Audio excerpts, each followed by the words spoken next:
Доброго дня!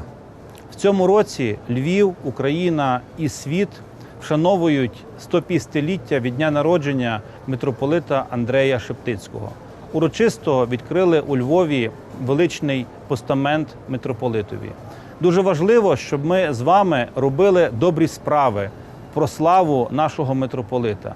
Але також важливо, щоб ми і дякували тим людям, які багато доброго роблять для громади нашого міста.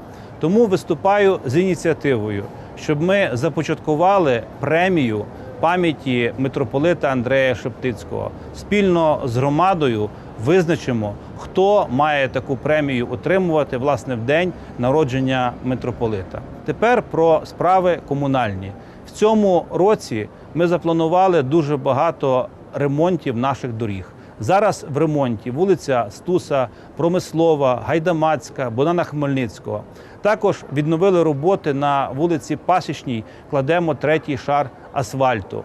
Вулиця Лисенка від вулиці Короленка до вулиці Зеньковецької. Роботи надзвичайно багато. Плануємо найближчим часом розпочати роботи по вулиці Мєчнікова. Також проспект Свободи.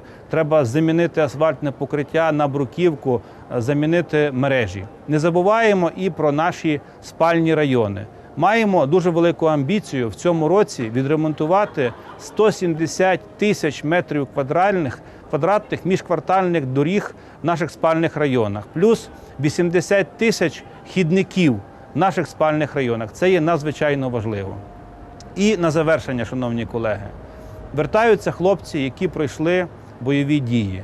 Їм треба мати хорошу роботу. Найвищий рівень зарплати сьогодні у Львові в IT-компаніях. Спільно з компанією «Елекс» за допомогою Яніки Мирило ми починаємо новий проєкт. Це курси комп'ютерної грамоти для наших хлопців, які пройшли бойове хрещення.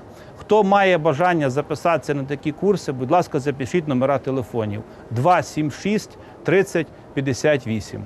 Дякую, бажаю всім добра.